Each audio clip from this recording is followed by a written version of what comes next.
Aujourd'hui, on se retrouve pour une nouvelle vidéo. On va décortiquer le cas du jeune anglais Jamie Bynoe Gittens, tout fraîchement arrivé au Chelsea Football Club. On va décrire et dresser un profil complet, des axes d'amélioration, ses qualités fortes, mais surtout de quel joueur peut-il s'inspirer afin de passer un niveau au-dessus. N'hésitez pas à vous abonner si le concept vous plaît et surtout à me proposer des joueurs en commentaire pour les futures vidéos.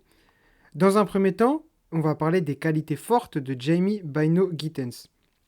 Donc je vous ai mis quelques séquences de déplacement notamment, où on peut voir Jamie Bynoe Gittens venir à l'intérieur du jeu. Donc on est sur un ailier qui aime beaucoup dézoner. Ce n'est pas un ailier qui reste collé à sa ligne.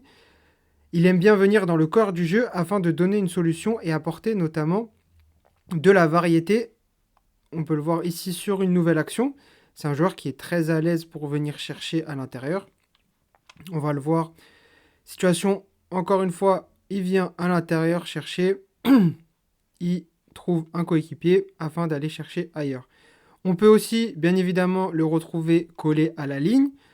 Là, action un peu typique de Bynoe Gittens. Je reçois le ballon, contrôle. Je vais directement jouer le 1 contre 1. Là, on peut même parler, bien évidemment, d'un 2 contre 1. Jamie, il va, reconnaît, car il a une très bonne reconnaissance des situations, je trouve. C'est une de ses grosses qualités fortes. Jamie reconnaît le 2 contre 1 et transmet à son coéquipier afin de profiter du trou laissé à ce moment-là. Autre situation, on est encore une fois sur un départ long de ligne.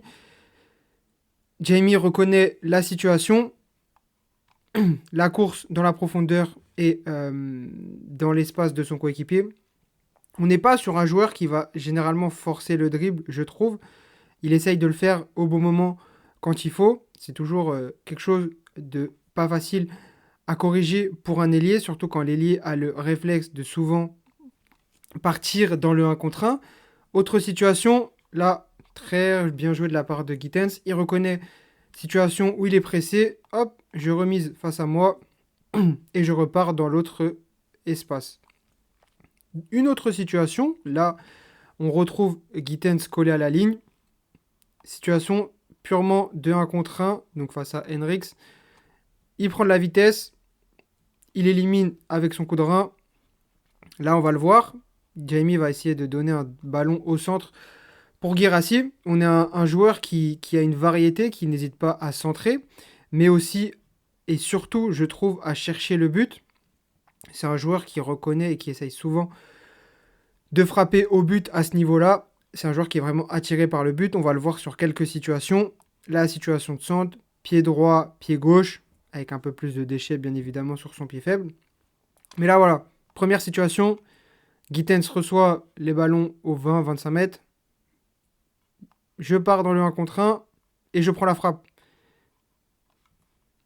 La frappe va être bien arrêtée par le gardien, mais on voit déjà les prémices de ce que Gittens sait faire et surtout apprécie faire. On est sur un ailier qui aime le but et qui aime aller vers le but et surtout prendre sa chance et prendre beaucoup de frappes. On va pouvoir le voir là, il reconnaît bien la situation. Petit ballon au centre. Une autre situation en 1 contre 1. Gittens part, reconnaît 1 contre 2. Qu'est-ce qu'il fait? Je reviens vers l'arrière. C'est un vrai joueur qui a une bonne intelligence, je trouve, dans la reconnaissance des situations à ce niveau-là. On peut le voir. Part souvent sur le côté droit.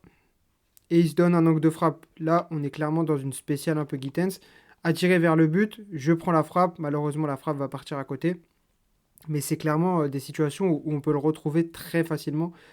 À ce niveau-là, toujours dans le même axe. Je reconnais, je viens axe. Et là, je prends l'information. J'essaye de tenter quelque chose sur du 1 contre 2 car il est dans la surface. Et Gittens va réussir à trouver un angle de frappe, un peu forcé, mais il réussit à trouver un angle de frappe. Et il finit par marquer. Vraiment un joueur qui adore partir et... Non, pardon, elle a fini à côté celle-là. Mais vraiment un joueur qui aime beaucoup partir dans le 1 contre 1 et qui est attiré vers le but, une de ses grosses qualités, notamment grâce à sa qualité de percussion. Mais on n'est pas sur un joueur qui va forcer le 1 contre 1, je trouve, à ce niveau-là. Là, une autre situation, donc face au Bayern Munich, je reconnais face à Leimer, il reconnaît qu'il va plus vite que Leimer et qu'il est plus dynamique aussi que Leimer à ce niveau-là. Faculté à garder le temps d'avance. Gittens passe son corps devant. Frappe et le but qui va derrière avec la petite célébration. Toujours des images qu'on aime bien avoir à ce niveau-là. Mais vraiment, l'attaque de l'espace pour Gittens est aussi une de ses grosses qualités. Un super joueur, je trouve, de transition, de percussion. La autre situation, encore une fois, face à Hendrix, quand je vous dis qu'il, pour moi, on est sur un joueur qui adore aller vers le but. Et je pense que à terme, on en parlera bien évidemment un petit peu après, mais on sera sur un joueur qui marquera pour moi quelques buts et qui sera un ailier qui pourra potentiellement avoir les plus de 10 buts par saison.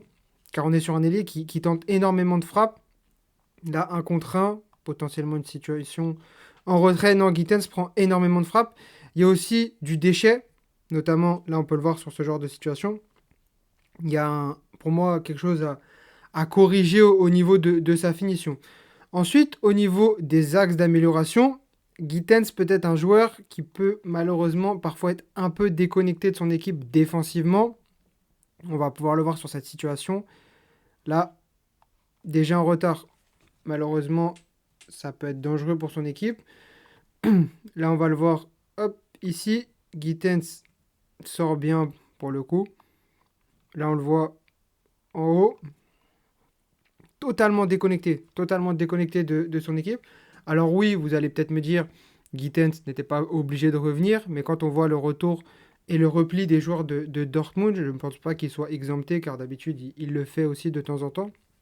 Mais vraiment un joueur qui, pour moi, peut malheureusement être encore un peu déconnecté défensivement de son équipe à ce niveau-là. Et un joueur qui aussi, malheureusement, et là on va arriver aussi à un autre point négatif, qui peut avoir tendance à râler. Là on va le voir, hop, j'oublie mon adversaire dans le dos, il n'a plus du tout la vision. Heureusement le latéral de Dortmund est concentré et arrive à gérer à ce niveau-là. Et aussi un joueur qui a tendance à faire quelques fautes. Physiquement, c'est pas quelqu'un qui défend très bien. Il y a un axe d'amélioration. Après, bien évidemment, c'est pas quelque chose de prioritaire pour un ailier, mais sur des ailiers modernes, pour moi, il y a quelque chose quand même à faire à ce niveau-là pour Gittens. Là, je rentre dans le 1 contre 1. Et malheureusement, des fois, un petit peu on peut le voir un peu forcer des situations pour partir sur du centre. Il y a pour moi vraiment un axe d'amélioration à ce niveau-là, mais il y a quand même une très belle base. Si on récapitule, pour moi, les gros points forts de Bino Gittens, on retrouve l'intelligence de zone, comme j'en parlais tout à l'heure. C'est un joueur qui reconnaît très rapidement 1 contre 1, 2 contre 1. C'est un joueur qui n'essaye pas d'aller forcer, même si ça peut arriver quelquefois. Sa qualité de percussion, bien évidemment. Et surtout, pour moi, un des gros axes et qui m'intéresse beaucoup sur un ailier, c'est son sens du but. C'est un joueur qui va prendre beaucoup de frappes, qui va pas se cacher à ce niveau-là. Alors oui, il y a du déchet dans son choix de frappe. On est sur un joueur qui tire quasiment 3 fois par match, ce qui est quand même une grosse statistique pour un ailier de ce type. Mais mais il y a vraiment un axe d'amélioration, car c'est dans sa nature d'aller tirer à ce niveau-là. Pour moi, au niveau des axes d'amélioration, bien évidemment, la concentration, on a pu le voir notamment sur la partie défensive. Je reparle les retours défensifs. La qualité et le choix de tir. Attention à ne pas forcer les frappes. C'est aussi un gros axe d'amélioration. Pour moi, le profil, on est sur un ailier plutôt polyvalent. Je l'ai comparé à Mohamed Salah et Vinicius Junior, car Mohamed Salah est pour moi une des références dans un ailier qui est axé vers le but, qui prend beaucoup de frappes et qui a aussi une très bonne finition.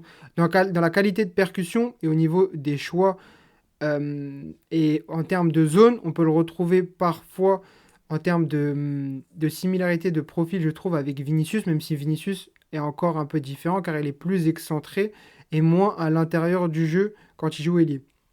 Donc c'est pour ça que j'ai mis les deux profils. Mais surtout pour moi, et pour terminer là-dessus, on est sur un joueur qui est très similaire à Bradley Barcola dans sa qualité à reconnaître des situations et surtout à prendre la frappe. Bradley Barcola, malgré son problème de finition, je pourrais en parler dans une autre vidéo si ça vous intéresse, on est sur un joueur qui se crée énormément d'occasions et d'actions. Et à ce niveau-là, ce sont toujours des points positifs et surtout intéressants avant de les corriger, bien évidemment. J'espère que la vidéo vous aura plu. Je vous laisse me donner votre avis en commentaire. N'hésitez pas surtout à vous abonner, à aimer la vidéo, ça permet toujours de donner de la force à la chaîne. Et surtout, à me proposer des futurs joueurs dans les commentaires que je pourrais analyser.